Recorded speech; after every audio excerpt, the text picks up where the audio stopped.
live. Use the Force, Luke. Sometimes truth isn't good enough. I feel the need for speed. Ray, when someone asks you if you're a god, you say yes! Because it's their time. Their time. Up there. Down here, it's our time. It's our time down here.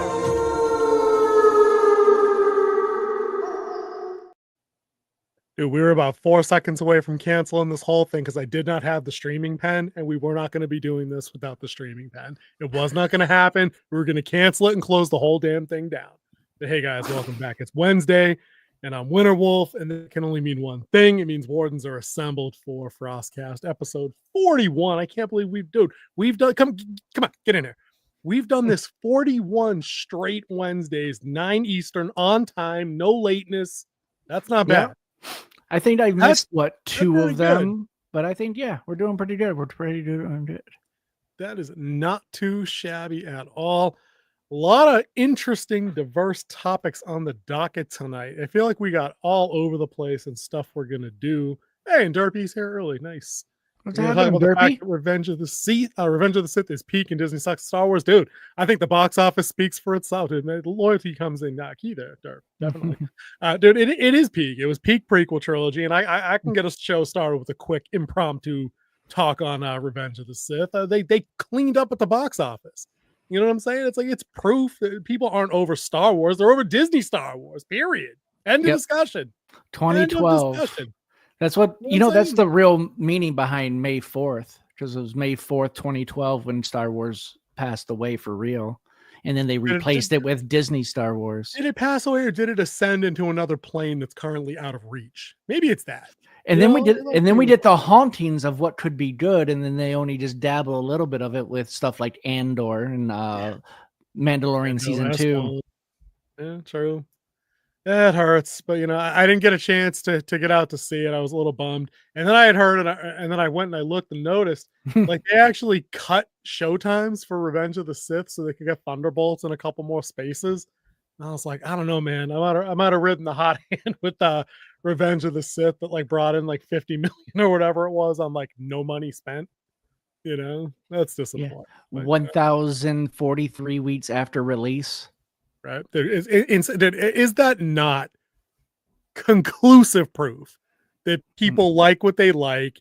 It is all the old stuff. We should have built from that, not, in spite of it or over it or tore it down or recycled it or anything like that. There was no need. Dude, now hold up. Now, I know I shouldn't be looking off to the side, but I do see Derpy has a comment about Galaxy's Edge. I feel the need to address this. As the resident jackass that's brought his family to Disney twice in the last 3 years, I might have mentioned that once or twice in the stream. Might have done that. Galaxy's Edge is a dumpster fire waste of time. All their shit's broken all the time. The best ride is still Star Tours, right? And that's 40 years old. Yeah, that's been there forever. Right? I'm talking about Florida one. I don't know how California rolls. I'm an East Coast guy. Galaxy's Edge, you get into Star Tours, it's a movie ride situation, like a lot of the stuff from Universal. It's old school. In a chamber that's on like the hydraulic arms, and it shakes you all around where you watch the movie and you're part of a flight crew or something. They've changed it a couple times. It's no longer like the original Star Tour where you're on like a passenger liner that gets caught up in a dogfight kind of thing, and then you end on the trench run. They did a thing that tied in with TLJ that ended with that stupid Not Hoth planet battle at the end, which was And then the last time when we went last year, dude, you're with Ahsoka and you're her wingman and like her fighter ship. And did she get out of her ship and touch the whale? That she got out of the ship in and space for a scene, if I recall correct. It was not in space. It was sub-atmospheric. Okay, sub-atmospheric. But yeah, total waste of time, dude. Rise of the Resistance is I could do a whole separate video on how garbage that ride runs. Yeah, no, dude, don't do it, dude. Just don't do it to myself. Don't do it to yourself, Darby. Darby, you're better than that, Edge, man. Dude, I mean, you live vicariously through the original trilogy. Go to Universal. It's so much more fun. Universal more fun. You don't get any stuff at Universal, but there's more fun to be had, I promise. That's why we're going back next year for the new thing. All that what are they calling it? The Epic Universe has like 5 new zones. with some of the movie monster tie-ins, the How to Train Your Dragon, the Nintendo thing. And they're supposed to be expanding Harry Potter's Wizardry World as well. They did. Yep, they're adding in the Ministry of Magic. There's going to be like its own zone there with a big coaster attraction that's kind of like on the scale of the Gringotts Bank roller coaster mine ride thing. That was pretty badass. So the Ministry, I've seen some previews of the Ministry ride with some GoPro footage and stuff. It looks good. Like if you're into those kind of rides, it's state of the art. You'll love it. That'll be next year though. But anyway, well, we got Revenge of the Sith out of the way.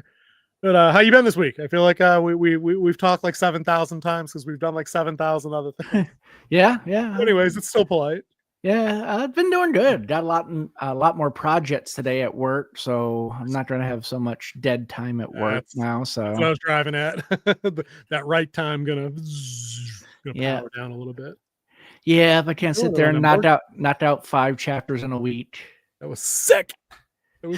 Starting to close the gap. I realized I definitely got to put in the right time this weekend, or my own word count's gonna fall behind, and we're gonna be in some trouble.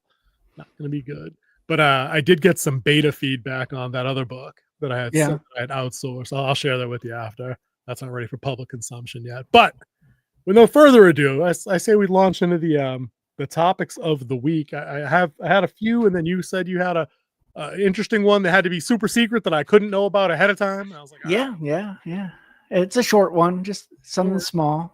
But do you want to get that out of the way, or do you want to do the thumbnail story? Because that's kind of your big article of the week. You found the Wall Street Journal article. Yeah, you got talking points. So take over from let's start with the Wall Street Journal. Let's knock that out, and then we'll move into the other smaller topics. Right. So this week, or was it last week, a report came out. It came out around the time Thunderbolts did, because it was circling around Thunderbolts and Kevin Feige, and he was asked some questions about what was going on and what does he feel about Marvel. And one of the things, and we've talked about it too, especially like Phase 4, like it didn't have a direction, and like it started throwing out TV show after TV show after TV show. Like it was like every other month a new TV show was coming out, and he sat there and he was talking about it. And one of the things he said, it was that he was getting pressure from Disney corporate, where Bill Iger is only worried about profit, doesn't care about story, doesn't care about fans. He only wants profit. And he thought he was going to get it on the back of Marvel. And like one of the things someone said, and it was brought to Kevin Feige's face, is like, it was brought to Kevin Feige's attention that a lot of people feel like the shows is more doing homework than entertainment, so they could keep up with all the interlacing storylines and everything like that, and where everyone is today, and they weren't having fun. And plus, we also saw quality drop and stuff like that. So we've all mentioned this. We've mentioned this a few times, is that they would throw money at the problem, but money wasn't fixing the problem. And Kevin Feige even admitted, he's like, it got so much I couldn't do what I was doing with the other ones. When we were having like a movie come out every year or 2 movies every year, I could keep my hands in it. I could look at stuff daily. I could tell them what was working, what wasn't working, and keep that as that continuity person. So the story and everything fit. He's like, by the time we got to Phase 4, Phase 5, there was so much coming at me, I wouldn't be getting back to him like 4 or 5 days later. And that's where a lot of people believe that people were starting to lose the plot of the MCU, is because there was so much thrown at them, and it wasn't put in a good story arc to keep everything going. It was thrown out there for money and for Disney's brand new streaming service. So I thought it was a really good article wrote. You can go check it out. There's a few videos where people went line by line in it, but I give you the gist of it, and I want to know what your take is there, Winter Wolf. Dude, I got a bunch of takes on that, and I have a browser open. Do we need to pull up that article? Is there anything you wanted to highlight? Because I kind of want to have that graph up, if it's okay. If you want to bring it up, go ahead. Yeah. I'm pretty good just talking off the point. I actually just want to use this as a visual aid, because I think it's important to actually just show some of the points of contention. Maybe we'll leave it off. It's Wall Street Journal. If you guys search Kevin Feige 2025 Wall Street Journal article, less is more from Disney, you'll find it. But there's a really good line graph on it that has the gross lifetime totals of each Marvel movie, and it kind of shows you. I mean, you can't screw it up. You don't need to be a statistician to understand this kind of data. Like, it's there. You get a precipitous drop after Endgame into the first 3 movies of Phase 4, and then it does tick back up as some of those legacy heroes come back in, like with Doctor Strange or the Mount of Madness or Mountains of Madness. Yeah, the multiverse of madness. It's too many madnesses. They did hit a little bit with the Thor: Love and Thunder, but again, we know what people had to say. We know what word of mouth did to these movies after the first weekend. It destroyed them. You know, people were not buying it once the kind of public sentiment got out around these things.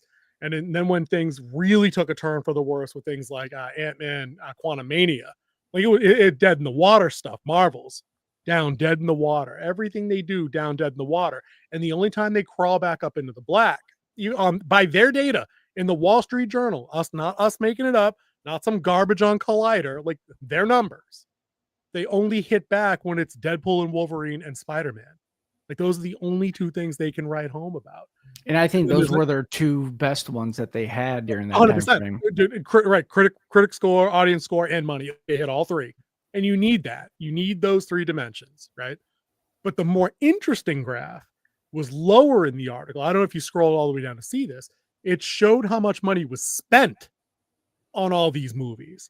And you can see everything after Endgame, stratospheric. To your point exactly, where they literally thought, hey, we can have Joe Schmo on the street write a script. We'll go over it, we'll give you some notes, and then when they're 4, 5, 6 weeks into shooting, they're now realizing they gotta redo 60 to 80% of what they had. You know what I'm saying? So like they're shooting themselves in the foot with handicap after handicap, like self-inflicted wounds, all their own. They can't blame production level idiocy on guys like us, guys like the Critical Drinker, like giant channels that have that kind of sway. Where like we're getting to that topic later with HBO Max and the Last of Us situation with his channel. I really want to talk about that because I hate the suppression thing. But when that kind of public they think we have power to make them have to have reshoots. Like, no, you had a garbage product and you put it in the washer, dryer, and ringer, and it came out more garbage. Like that's not us. There's nothing we can do there. So it's kind of funny now when we get movies like Captain Falcon, whatever it was actually called, Brave New World Order or whatever, and they tell me that it had such and such an opening weekend and that it cleared such and such, globally, 2 weeks in, and they're all happy. I say, right, but it cost you 350 to 400 million to make 200 million across its first few weeks, its first month, and it got marketed the hell out of. And I think that's going to be the long-term story with the Thunderbolts, like we were talking about earlier in the week. It looked like it was doing okay until you put it in a broader context. Even with the lower budget, if it only hit what it hit for this weekend, unless it hits again like that and then trajects up, it'll be a lukewarm to a barely crawling into the black effort. And they can't do that, dude. They need better. They need more. They need like three Deadpools in a row before I think they start dragging that brand damage out that you're always talking about. Because that's a great point you make with Star Wars. I realized it dead ass for Marvel. I shit you not, when I saw some of the numbers for Thunderbolts, I was like, it's Andor. It's exactly the same thing. I think Thunderbolts though has a better word of mouth, so it's trying to get more butts in the seats because it's a much better movie. Because it, like me and you said in our review, which you should go check out on our channel, is that it looked like a fluid movie. Yep. It didn't have like jumps. Team. Right. Yep. Like seamless. And like they cut out a lot of the special effects and the visual effects. They went a lot more practical on this one because one, you don't have a lot of people who can fly or shoot beams out of their heads during this. We just shoot guns and punch. That's all. Yeah. That was all right. So I think Thunderbolts is a good sign of where they're going. I think it's that opening olive branch of peace offering. That's what it is. Like, hey, we could bring it back. Just you got to start coming back, and we promise we're going to do better. Now, once again, they have to live up to that promise in their next couple of movies, especially going into Doomsday. I think they have everything riding on Doomsday. Because if Doomsday bombs, I think Marvel's done. You think they shut it up for half a decade, something like that, a full hard reboot. Yeah. I mean, if the RDJ card's not big enough to trump out the brand damage, I don't know what else you can do. Not including bringing back most of the original X-Men from the Fox X-Men, bringing in the new Fantastic Four, which first family. Without the first family, there is no Marvel. So they're banking hard on Doomsday. And one thing that they were really hoping for was like Marvels and Quantumania to hit. Yeah.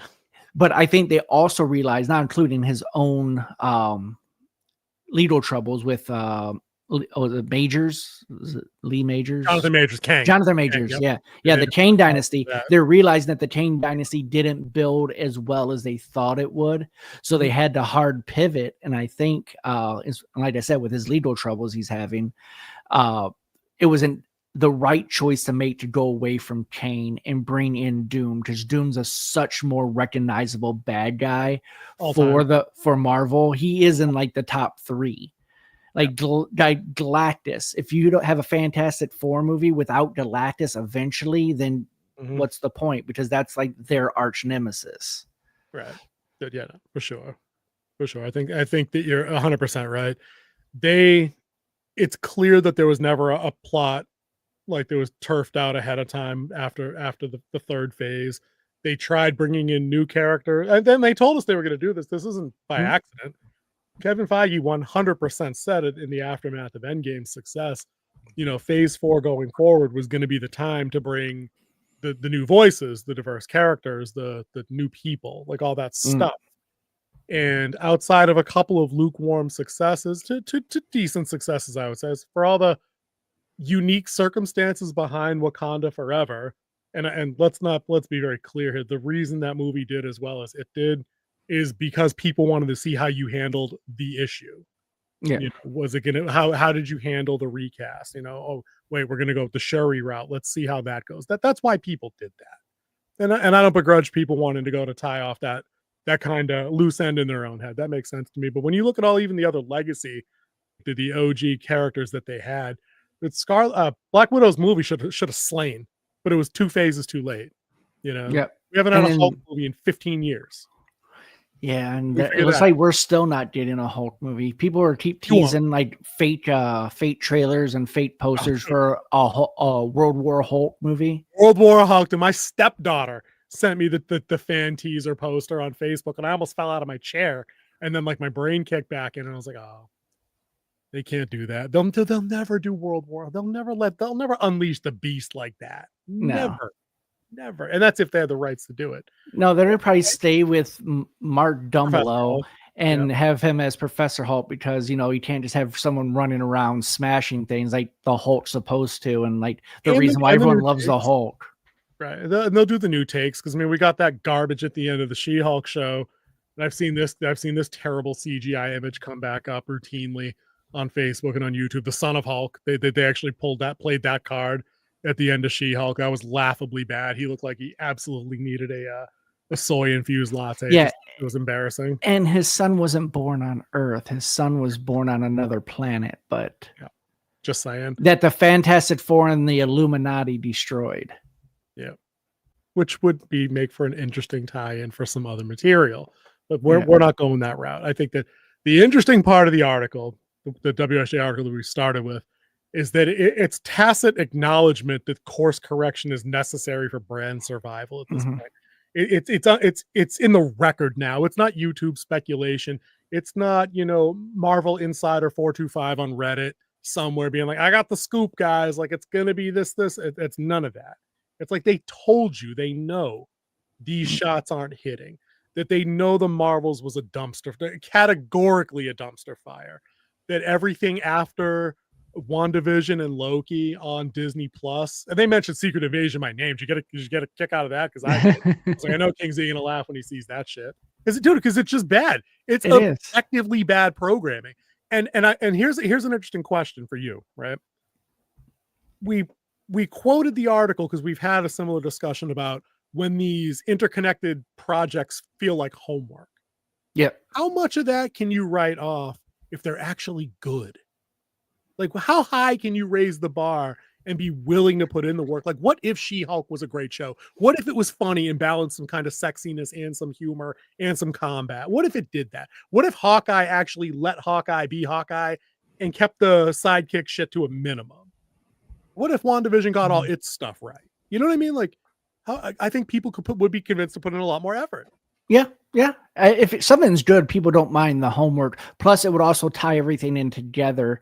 The problem I think it would have is that it's forcing you to pay for a streaming service that all And you're there's that. watching is this, Yeah. which that's what it all was to get people to subscribe to their Disney service, which has now gone up in prices, 3 times since they started it? Minimum. Dude, I signed up for that service year one, like at the beginning, right ahead of COVID. Coincidence? Yeah. I think not. It was $5.99 a month, dude. I think it's $17.99. Yeah, I think they're up to 17 now. Let me get on that plan real quick and just take a peek. I think it's either the ad free like $17.99 or something like that. I'm somewhere in the mid-teens. So it's at least triplicate up from where I started. Mine's still tied in with my cell phone, which I don't pay for, so I'm good to go. That's pretty sweet. But I think you're right, man. It's you tried to make it mandatory homework and viewing on a streaming service that I might not have wanted. B, I might have been politically opposed to. For a lot of people aren't buying that. The content advisories on some of their stuff. People aren't people at that time were starting to wake up to a lot of the agenda stuff that was going on in kids programming, which was a little odd.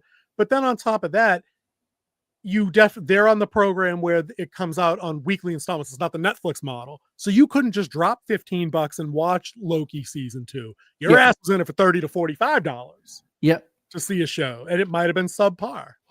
You know? Anybody gonna tell me a major plot detail to Captain Falcon Winter Douche Knuckle from that show? Besides, we have to do better. That's it. Any other plot point? Him becoming Captain America. Everybody knew that because he got the shield at the end of the movie.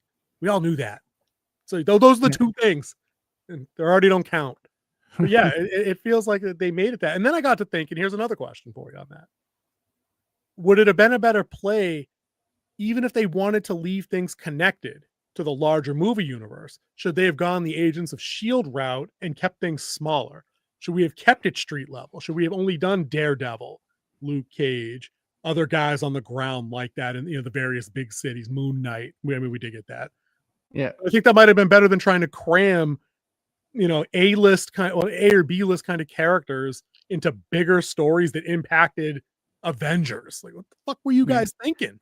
Yeah, and Oscar Isaac killed it in Moon Knight too. I will definitely say that. I think the story itself was a little short. It needed more time to brew and for people to learn who Moon Knight is. I think it was a little rushed, and I think we only really saw him in the suit like 3 or 4 times during the whole series. Dude, it was mostly as Oscar Isaac. Mostly, it followed exactly the Daredevil plot of like when you get the costume. You get a giant ass taste of that up front early in like episode 2. Like the end of episode 1 teases it. You get it in episode 2, and then you don't see that shit for weeks.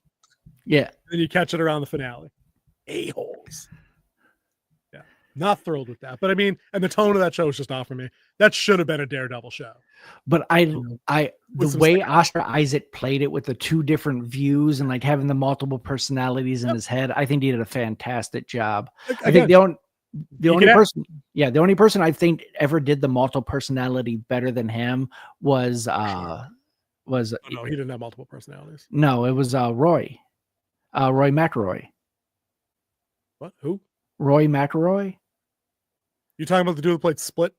Yeah, Split. James McAvoy. Oh, Roy McElroy is a golfer. That's the second golfing related mistake we've made on the show in 2 weeks. I make that mistake all the time. James McAvoy. Yeah, James McAvoy. Professor X. Young Professor X. Young Professor X, yeah. That guy did the multi-personality perfect in Split. Yeah. He nailed it. 100%. It's like, what does this guy have to do to win an Oscar? Because that should have at least got him a nomination. Yeah, but genre doesn't rate with these a-holes. It doesn't. Yeah. But to that street level point, right? I think that there was an opportunity where they could have built Marvel. They could have done MCU small screen, right? And had they made it good, I don't think people would have cared if they had 15 shows a year. Maybe there is an audience for Echo and She-Hulk and Miss Marvel when it's done on a smaller screen, doesn't rope in bigger elements or overwrite or undermine the bigger stories that they're going to do. Yeah, it's tough for me to get behind the Hulk as a badass when someone's woman-splaining to him that he can't know anything about anger because he's never been catcalled while walking to work. Like, I don't know. People have been trying to kill me every day for 15 years. I tried to kill myself, but I ate the bullet. Like, what? Like, come on.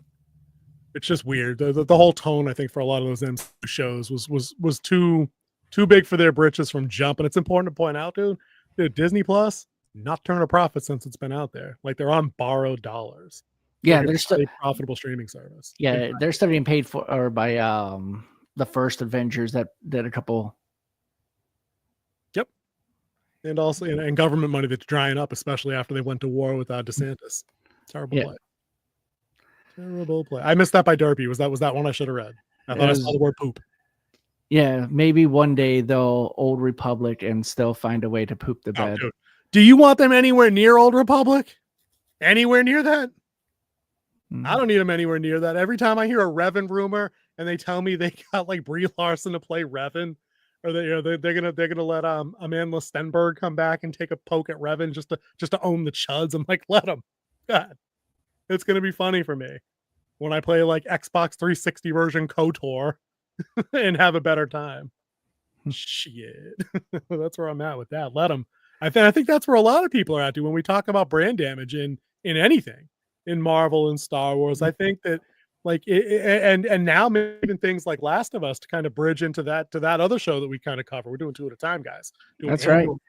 It's been a busy 2 months for us. It really has. Dude, I'm exhausted. Really good. It's too much crap to watch at night when I'm supposed to be writing and gaming. But oh yeah, dude, maybe 10 years ago now is cutting it kind of close because that still puts us in the 2016 TDS era. I would have taken KOTOR in like 2005. Like that's it. Or right around as close to launch of the game as I could get it. And no later. With with brand damage. What about things like Last of Us? And we've seen viewer decline in that show as well as different sections of audiences check out when they come up against major plot beats that they don't like. Yep. And what's it going to take now if they stick their landing, however they want to define that for season 2. I think you get Rings of Power drop going into season 3. I was shocked that we didn't get some decrease from 1 to 2. It actually went up. I think I told you that like a week ago between seasons 1 and 2. But I think people were hyped because the season 1 was a good show for a lot of folks. And maybe they weren't aware of the plot beat that the gamers knew about. So they showed up in good faith. But then they got to that and had the exact same visceral reaction most game players of Last of Us 2 had. And they were like, nah, dog. Nope. There's nothing here on this show with just these 2 girls. Brand damage. So I don't know if they get a third game. Actually, I know they're not getting a third game.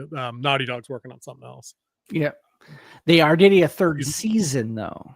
Oh, do we know that for sure? Is that a thing? Is that one of those things you told me? It is showing up on IMDb. It has a season 3, episode 1's on there. Yeah. So according to IMDb, right? it has a season 3. So I'm just going off of the website. Yeah, it has 387 5-star reviews, right? For a total rating of 9.8, but you can't post a 2-star. Can't do that yet. It's not approved, not open yet. Yeah. Okay. All right, IMDb.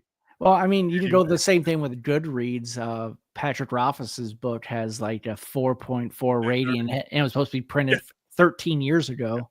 I get some 5-star reviews for Winds of Winter 10 years ago, 12 years ago now. Yeah, it was around the same time that this book was supposed to be done. It's a decade.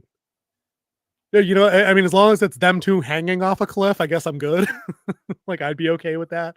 Like the old 30s, 40s, like Pulp Fiction serialized things. Like, oh no, I'm hanging from the cliff. See you next week. Like, she's hanging from a cliff going into labor. Oh God. Dude, they do it too. They'd fucking do it. They would do it. And because you didn't watch the end credits, did you? I haven't been back yet. No. Okay. Tell me. Okay. Yeah, you can tell me. They're saying that it's now airborne. But it's not. Or maybe they just don't. That's okay. Let me take that back. They cannot know stuff and be wrong about information in their world. That's fine. Yeah. Like a character could say that and then they could react to that. And then they're seeing that there's these new spore things that are forming and it's blowing up in the air. So the baby's going to be born half fungus, half human. It's going to bridge the gap and make peace. Stop it, dude. Derpy's still in the chat, right? He seems like he knows about Last of Us Part 2. Dude, did you play the game? Can you confirm King Z's story take? No, I'm talking about they're going off. They're going away from it. They're doing Game of Thrones. They're doing Game of Thrones season 9 on this. Oh, never mind. Wave it off. Run it over again. Oh, dude, that sounds fucking terrible in so many ways. And it's going to bring peace to the world. That might categorically be the worst idea I've ever heard you speak out loud. And I know you know it's terrible, which is the best part. It was supposed to be terrible. That was the point of that. I know, dude. I know, because I'd send that back in writing group on Saturday and be like, dude, really?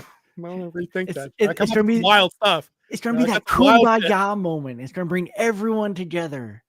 Dude, I don't know, man. They look like they were getting pretty close to that at the beginning of this last episode, when literally it's like a rainbow every 15 feet riding into Seattle. And they didn't know what it meant. That was so funny. Dude, which I get. And I'm like, dude, is that low-key based? Is that just conclusive proof that in like after the fall, identity shit means nothing because it's about survival and people really just don't care? Like, unintentional. Wait till you get to Andor's episode 8. I was like, based AF. You'll see. You'll see. We'll see. I didn't play part 2. I canceled my game when I saw it. Dude, I canceled my pre-order because I got into, I'll tell you the short story, dude. I got into the first game late. I caught it on the remaster for the PS4 because I was always an Xbox guy. But my wife got me a PS4 one Christmas, and that was the first game I bought, was The Last of Us. Ran it through in like a week. Loved it, right? So, and it was right around the time that I started getting into it that the story about The Last of Us part 2 was coming out. Got all excited. And then the leaks happened, like you said. And all of a sudden, Druckmann and Sony and a bunch of like third-party companies are striking YouTube videos for talking about the game. There was no shared media, no leaked audio, no leaked graphics, no nothing. People just discussing leaks. And these channels got multiple strikes and were nearly like delisted. And I'm like, what kind of bullshit is this? And I'm like, nope, I'm out. Can't do it. And it was ahead, of course, of all the censorship, suppression of speech on like online on YouTube and Twitter ahead of the pandemic and ahead of the election in 2020. So it's kind of like a harbinger for all that kind of unease and tension with being able to just have a difference of opinion. And I was like, nah, they don't need my money. I'm good. And then it got all the fake awards and people are like, "Ooh, I didn't vote." Like, who? So it's like the Academy. Like, who gives a shit? I don't care what the Academy tells me is the movie of the year. It means nothing. Well, they start their own award show to give themselves the awards. Right. It's kind of like the whole plan with the spoon in that movie that described how the Pop-Tart started. It was hilarious. You should watch it. Yep. It's pretty funny. We'll take a peek at that. Yeah. Yeah. The war between Post and Kellogg's. Oh God. Dude, segue, that kind of breaks me into an idea I had about following up from in Demolition Man, where it says, Taco Bell won the franchise wars. I have a treatment for that. I do. It's kind of funny. I have one from Walmart versus Target as well. One of them becomes a religious cult. The other one becomes wildly progressive and secular. Good shit. Dude, that might be a good segue. Can we segue into that, dude? Since let's go ahead. Cool. Derpy, you actually brought up our second topic of the evening, and I'll read you out. Critical Drinker actually got to strike on his most recent video because of his criticism on the most recent episode of Last of Us Season 2. Correct. As of today, they have removed the strike. But the bigger story there is the audacity of Druckmann and Associates through Sony, through HBO, through Warner Brothers, striking channels, using media from trailers within fair use to offer satire and criticism. Who the hell do you guys think you are? Trying to tell people they can't discuss your, if they read it that way, watch it that way, garbage. Like, what kind of controlled, egotistic nonsense is you having a team of lawyers strike channels through shell companies and get things struck because you can't deliver something people like? You fucking cowards. Kingsy, opinions on that situation? I think it's completely wrong. It's censorship. There is a such thing as the Fair Use Act that is license, and it gives us some rules to play by, especially when it comes to a review. You have to say some legal mumbo jumbo like, "This is my opinion, and this falls under the Fair Use Act for critique, and this is my opinion, not the I don't work for any major organization." Some stupid stuff like that, just to cover your your six. So Yeah, they shouldn't be doing this. If people don't like your stuff, make better stuff. Dude, seriously. Or pull your big boy pants on. Everyone's not going to love what you do, and just move on. Oh, you don't like it? But guess what? I got 300 million people over here who do. Why am I going to worry about the comments of the one? Right. But you know what, dude? That's the problem. That it puts them in the uncomfortable position of knowing that their outlook is not the default setting for most of the consumers of the media.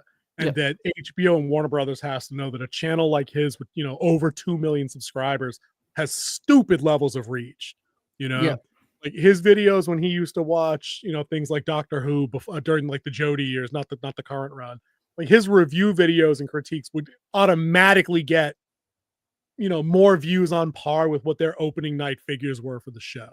That's the kind of reach we dream of. He has that. So if he goes out there trashing your show, I get they have a knee-jerk impulse to recognize like the social credibility of his opinion and that it represents so many people that follow his channel. But you being a scumbag, bully piece of shit child and taking your ball and going home by getting the video struck, it's the Streisand effect. It only makes more people know your shit is garbage. It really does. I mean, just look at the whole drama that Star Wars Theory had to go through with his critique of the Acolyte. Like they were coming after his channel. They wanted him off YouTube. They brought lawsuit after lawsuit. They had other channels come in and strike them. Dog pile. Yeah, and he won all of them. Yep. Dude, because they like you until they don't. Now that's a dude who's had a channel about Star Wars for like a decade.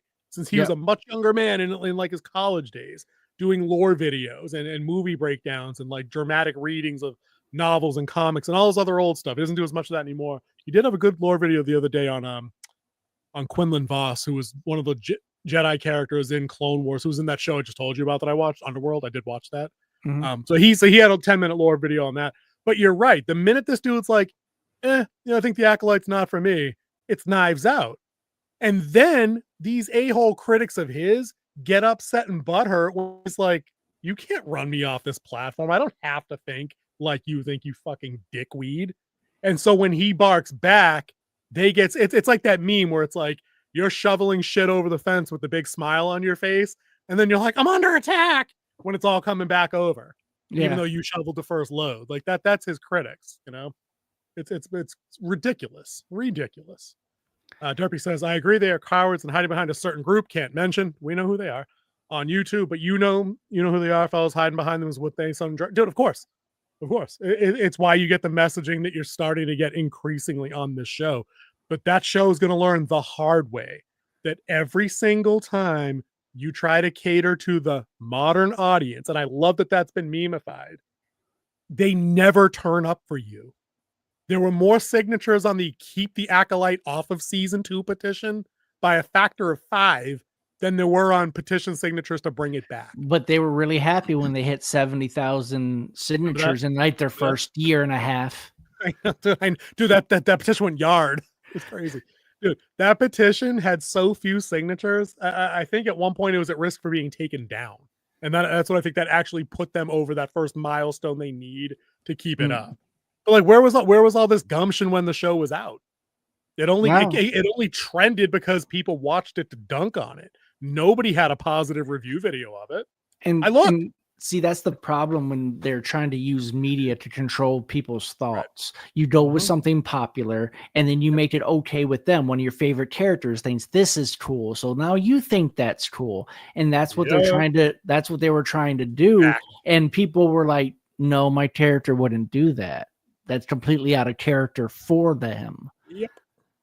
Like, we know the character better than you do, and this isn't something he would do. So this is all BS now. 100% correct. And I think that's why we're going to see, because there are sources of data out there that we can see now that kind of do for streaming what the Nielsen used to do for like terrestrial and cable. And they're becoming, and a lot of them are becoming more public. And I think a lot of them are lowering or removing subscription barriers. There's a couple that I've had my eye on, but dude, I don't need any more monthly subscriptions. I can just wait until Culture Casino, Ryan Kennel, as from Heelverse, but like one of those other guys we like. Yeah, You know, let one of the people who actually have money from their Right, yeah. channel get it. You guys that are collecting supers, you guys can have the rental subscription, and I'll crib your video data when I see it because it's fair use. We were just talking Fair about that. use. Fair use. I mean, dude, it's data. There's nothing more fair use than data. But anyway, so there's services that are tracking that, and that's how we know that things like Rings of Power have been on colossal season to season, episode to episode downward trajectories. Same thing with Wheel of Time. Wheel of Time's notorious. Those two actually, Wheel of Time and ROP. And when one of your biggest YouTube channels about Wheel of Time starts criticizing you, you know you've made a left turn when you should have made a right. Oh, dude, I mean, dude, that's exactly the Star Wars theory acolyte situation. Is this dude is a good level-headed guy? Dude, I've watched a lot of his stuff. I hear how he talks about Star Wars and about the community and what his interest in the franchise is. It's genuine. It seems authentic. So when he tells you something as simple as, this doesn't seem like the kind of thing George would have done, I'm not saying you owe it to him to just take the notes like he's like, CEO or something. But like, if he's saying that and his videos and his commentary get more traction than like your viewership numbers on your mid-season episode of The Acolyte, maybe you don't have to like him. You don't have to like the rhetoric that surrounds him or us or anybody else. But maybe you could just listen. Or just listen for a few minutes and just see what he's got to say. But dude, they're so stuck up their own ass. Like they're incapable of admitting the possibility that they're wrong. Yeah. Which is astonishing because as an adult, I just didn't think that was something we could do. There's too much at stake, too many people's jobs, too much money, too much ego. Dude, 100%. 100% too much ego. It's disgusting. I love when I see folks go for those channels like they can actually take them down, like in the battle of public opinion and the marketplace of free will. Yeah. They never win. As I said today in a meeting when we were talking, and they're talking about being canceled, I'm like, you can't cancel someone who doesn't care. Right. I mean, like, because I think and I think like, on a labor level, like on an occupational level, like unless you're corporate and like you're a stooge on like the ladder, like I think a lot of places, because we see these places backing off from identity politics, DEI programs, like higher learning is backing away from DEI programs, things like that. So I think we can get back to having not even controversial disagreements, but like, differing opinions that don't mean you hate and or disapprove of or anything else the next guy. Like we're just back in a spot where canceling isn't a go-to thing for people. Now we can still cancel the fuck out of Bud Light, or Target or whatever else. Well, when you have to spend money on something, it's a lot easier. And the people who spend money and not just, hide behind the shadows and strike stuff, they have a little bit more power because money talks, bullshit walks. Oh, dude, 100%. And like I said, I think that the winds have changed. Big event went down last year in election season in the States. So I think things are different. They're going to become more tempered. Society becomes more progressive. That's how we are. We're never going to be what we were in the 70s, 80s, 90s. We've now moved steps to the left of that, unfortunately. But I don't think we're not going to do hyper vigilant woke nonsense anymore. It costs too much in business. It alienates fans. It alienates creators, and I don't think there's a place for it. And I think they know that.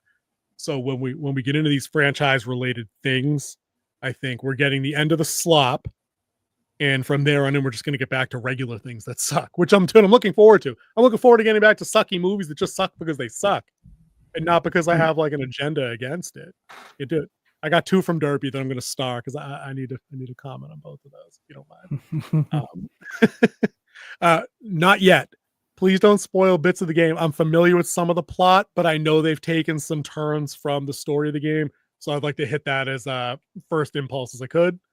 I would appreciate that. And then there was the one below that. I think, yeah, dude, you and me both, dude. I need $1 McDouble like yesterday. I don't care that they're cheap. I don't care that the quality's low. I like 2 for $2 McDoubles. See, the thing with McDonald's is McDonald's forgot who they were. McDonald's, are we gonna do this again? Are we doing the fast food thing again? Because let's do this. McDonald's forgot who they were. McDonald's isn't fine dining. Not even close. McDonald's is, I got $2.50 left in my wallet and I need something to eat. That's what McDonald's is. They have to rediscover who they are. There's no reason why I'm paying $10.35 for a Big Mac meal. For the meal? Dude, can I come over? Dude, it's $12.50 here. $12.50. Come down. We have a little less taxes than up there in Massachusetts. Wolf family moving down. Wolf family on the move. We're Oscar Mike, down south. Yeah, dude. I got cheaper gas here too.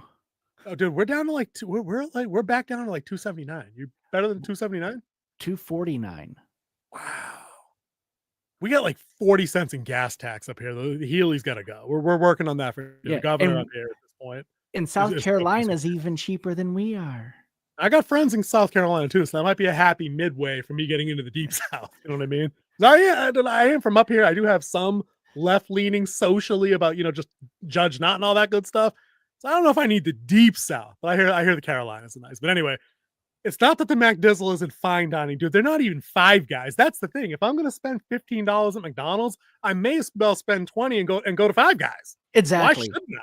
Exactly. Better burger, better food, and better fries. It's prepared better for you.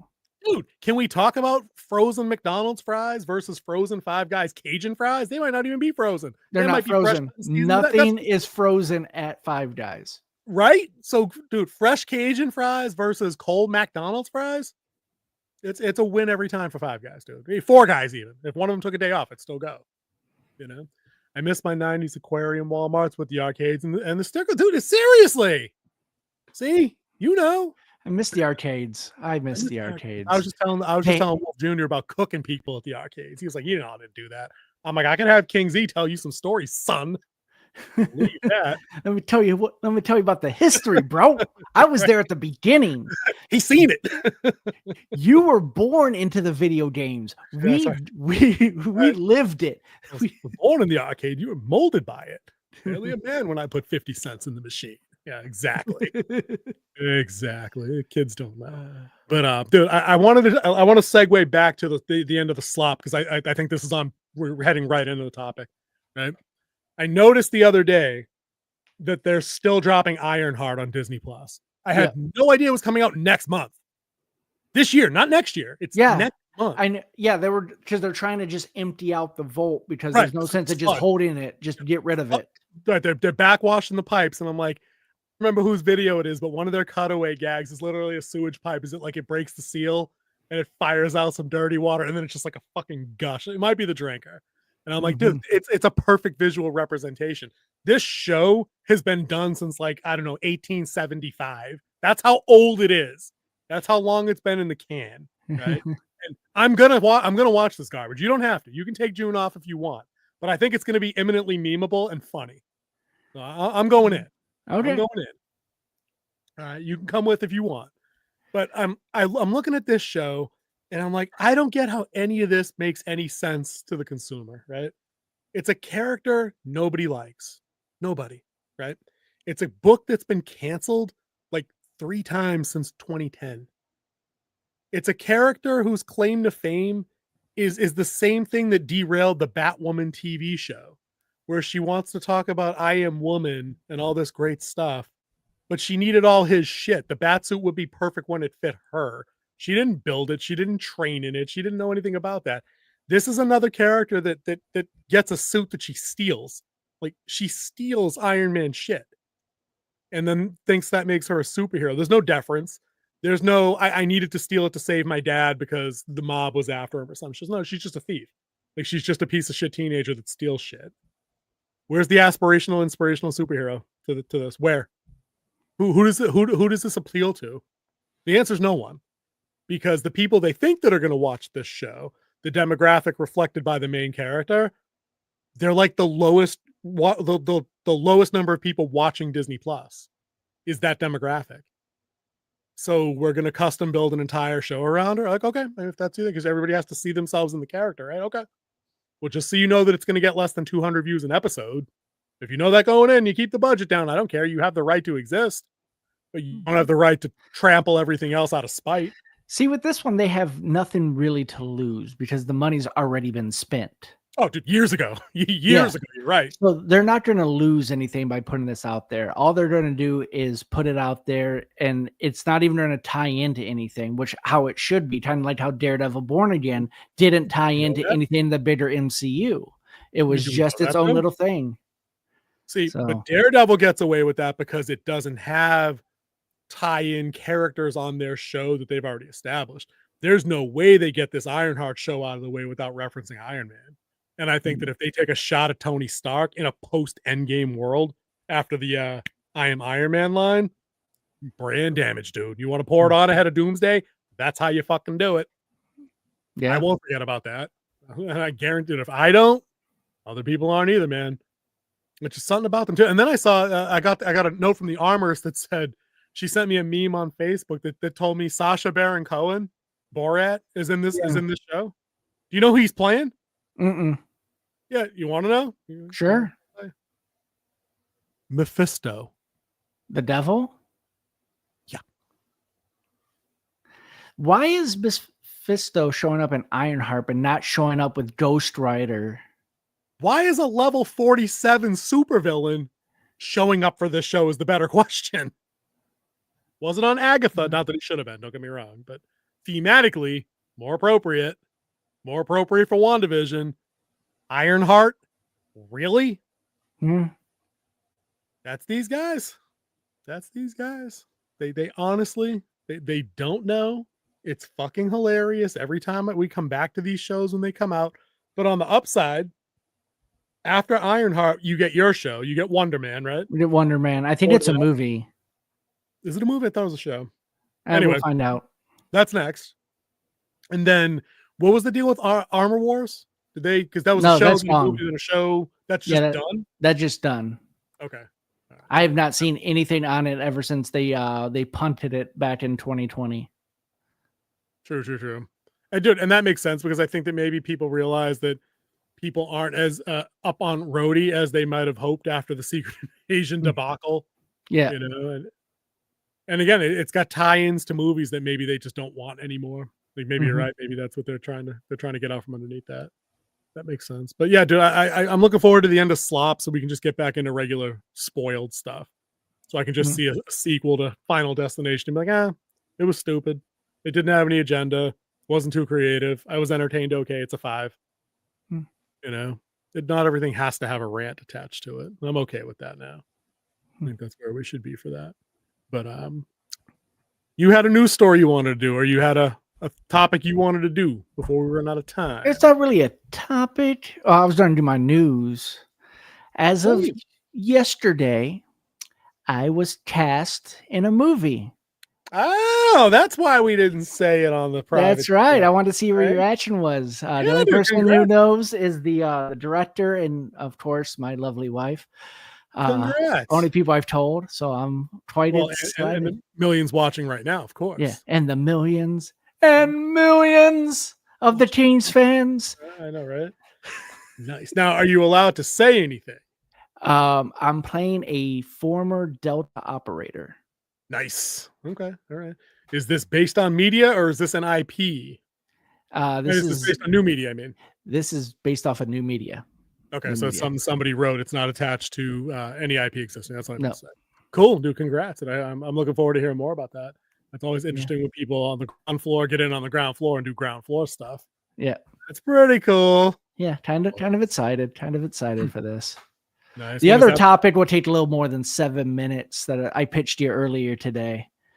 Oh, dude, that's right, dude. Maybe that's a separate topic for later in the week. I don't know. We'll see. Maybe. Go down on that. With the last 6 minutes though, can we do the I think we did the we banged those. Can we do the gaming thing real quick? I just kind of want to mention it because it is a bit of a victory lap for, I call them smaller creators, but it's a fairly the studio that did Expedition 33 is obviously a bigger. Thank you, Derpy. Thank you very much. Congrats again.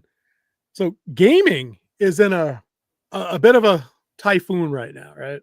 Yeah. Maybe you heard the other day Grand Theft Autos got delayed till next May. Yeah, they booted till next May. The last time after they had the trailer video. Yeah. I think what they did their first trailer video, Yep. and They just I had thi- another recently. I think the only thing consistent since the last GTA to this new GTA is that the Dallas Cowboys still suck. So everything else has changed since then. I think Peyton Manning threw like 55 touchdowns that year, and Brady still only had 3 rings at that point. I'm saying. And then Brady played 5 more seasons and got 2 more Super Bowls. That's neither here nor there. So I think it's funny that the whole industry is built around that game, kind of like how movies were built around Endgame. Like they had a release window and nobody wanted to go square to square, which makes sense. Like, how do you go toe to toe with GTA at Christmas? Like, on what planet do you think when games are $80, and families are dead ass broke but still trying to have a little fun around the holidays, people are going to be buying your game and Call of Duty 2025? Like, no, like people are literally moving shit. But the funny shit about GTA is their social media campaign that announced the delay for additional polish and this, that, and the other thing, right? Mm-hmm. It had a number for behavioral health assistance if you weren't adjusting well to the news.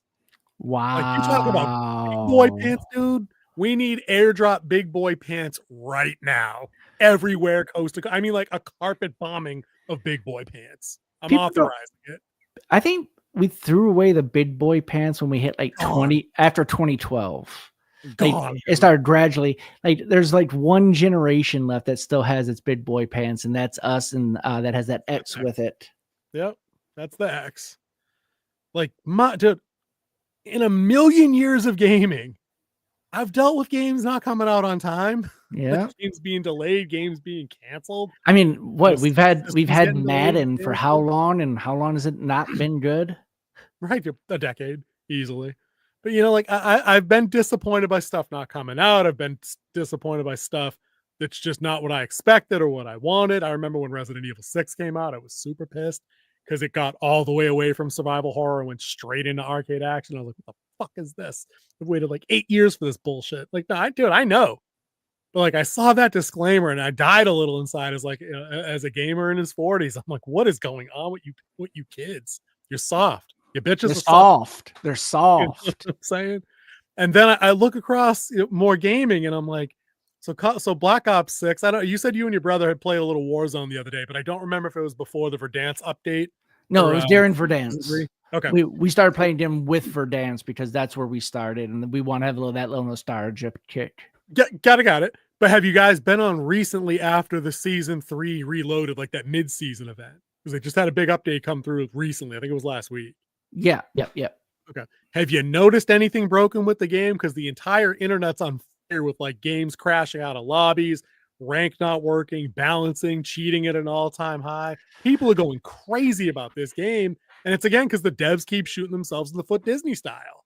I think the cheating is back down. The problem you have now is that you have this game level called casuals. And all the sweaty players are now hopping into the casuals to get their kill count up because you're playing against bots and humans in this. Yep. And they're just in there trying to like win. I'm like, you're not proving anything. Now they will be releasing a ranked version here soon where you can play better, where they're going to rank and give out awards for ranking people. So that might draw some of the sweaty people out of casually. But I mean, you're always trying to get those Johnny tryhards when people are just trying to have fun. Yeah. Pub stompers. Yeah, of course. Makes sense. But I think it's just funny that this game's been around now for like since the pandemic. Like Warzone came out during the pandemic, so they've had 5 years to sort this out. They dropped Warzone 2 years ago, and it went so poorly that they had to drop the 2 in the title and rebrand it back into like its original self when they brought Urzikstan into the game. And I just don't get having thousands of designers and billions of payroll or whatever the number, I just say billions, and just having it be such a shitty product. Like you referenced Madden, and it's copy and paste. Sometimes they don't even bother changing the roster the right way, all that kind of stuff. Now, I play a wide cut of games. I don't just play shooters. I play some RPGs. I really like the JRPGs. I play fighting games. I play racing games, all kinds of stuff. Have you heard about that game, Expedition 33, yet? I think so. I think they were talking about it at work, and I overheard it while I was sitting in my cubicle. True. If the Oracle is still with us, could she get us the publisher's name? Because I can't remember. It's a French name. I think it's Claire Studios or Clarion Studios, something like that. That's an RPG, right? Where it has like the huge like still tree. You got it. The still tree's bigger than the map. It's getting into that. You might be thinking of not Path of Exile. You might be what was the other one that just came out? I think it was Path of Exile. I think that was it. Path of Exile is old, but has a sequel. But there's another game that came out along those lines, like a Diablo-like tech tree. Yeah, this isn't that. This is an RPG in the vein of it's turn-based. It has some action elements in the turn-based, like you do have to dodge, parry, and jump a couple of things, but it's all in a command system. But it's a smaller studio. They had one vision in mind, right? They have a unique art style, unique music. The story is gripping. The prologue to this game is better than most like AAA games' entire stories, right? And then on top of that, they put it out for $50. Get that? They put a game out for $50, finished product, launched well, no bugs, no save corruptions. It just works. You just play. They also put it on Game Pass. It's so good. They sold 1 million copies in 3 days of an RPG. Right. And it just goes to show that in a day and age when you got a group of people that are like-minded, that have the interest of the consumer and of the craft at heart, you get superior output. You just do. Yeah. Like their social media platform, it's not wall-to-wall BLM Pride Month shit. They're talking about the game. They're taking community feedback. They're asking you what you want. Then they gave it to you. Then they sold 1 million. And climbing, dude. And climbing. Reviews on Steam, overwhelmingly positive. Like this is the kind of game I need games with that kind of focus, cross genre, cross console, cross whatever. That's what gaming needs, because I think that's what would get people back to a spot where they would take chances at doing things with dedicated small teams. Do indie games clean up right now with games like have you seen Schedule 4? Like it's basically a Breaking Bad indie game. Like you have to make better drugs to sell as products that you can upgrade in a tech tree to sell better shit. But it's like a dopey game made by like one guy, and it's like in the top 10 on Steam. You know what I'm saying? Like we don't need Call of Duty anymore. We don't even probably need games like Final Fantasy anymore with giant studios like Square Enix that can underdeliver and then have to go back to the drawing board and rinse and repeat. Like, I think gaming could be in a more interesting place with indie, the same way it could be with indie movies and books like ours. Yeah. Like the traditional industries have failed you. Thank you, Oracle. Clarion Game Studios. It's a French JRPG. Don't let it bug you. Subtitle it and listen to the music. It's great. A banger game. But yeah, I just wanted to address the state of gaming and get your take on gaming and independence versus the traditionals, because I see a lot of corollary there. Yeah, I think you have it where with the more independent, they're going to be more focused because they pretty much have one shot to get their audience. So, yeah, that's what I think, because I think the big studios, they're more focused on the bottom line and making their money. I mean, someone told me once the justified microtransactions, that's how the programmers get paid, because all the other money goes to the marketing and the platform and buying all that stuff. And then the programmers get paid when they have all the microtransactions in it. Yeah, then you're doing all your marketing wrong then. Like that's all of your metrics are wrong. And if your focus is on the bottom, your focus as the business should be on the bottom line. But you'd think that after you got that operation wrong enough times in a row, maybe you'd go a different route. But the thing is, they have the same people who will buy it every year because it's that title. They got it installed. But I'd love to see I'd love to see gaming numbers and like money, like revenue. I'd love to see that the same way we do movies. I'd like to know where Madden 26 is actually charts. Like what actually is the return on that? And I'm guessing it's just now it's scraping by. What we need to shut people off from are the stupid microtransactions. I don't need to see Nicki Minaj, Baby Shark, Big Bird, Optimus Prime, the Ninja Turtles. They don't need to be in Warzone. And I hope when the new Battlefield comes out, they just avoid that shit altogether. Yeah, I don't need these stupid skins. No, I'm good. I don't need to see the Shredder from Ninja Turtles on my tactical team in Warzone. No, we have a game for that. It's called Fortnite. Right. Right, and you guys all tried to be Fortnite, and I get that. There's a appeal to easy money with kids' moms' credit cards, but still, it just doesn't track. But anyways, dude, I think we covered a bunch. I'm sorry. Update. This is from Sandfall Interactive. Yeah, but is that the title of the game? Is Claire Obscure Expedition 33? Because everybody just okay, she's saying yeah. We all just call it Expedition 33. I thought that was the name of the studio as well. So shout out to Sandfall Interactive. You guys really delivered. It's a banger game. I highly recommend everybody. If you're into RPGs, go check it out. It's a beautifully tragic story. Like it's not for kids. It's definitely for grown-ups. But King Z, we had a bunch to go over today, and I think we nailed it. I think we did. We went a little over, but I think it was worth the talk. So we should probably bounce so you can start watching Chapter 3 of Andor, because I think you got some notes ahead of you. I got some watchings to do. So no profound goodbyes then. Let's just bounce. Well, see ya.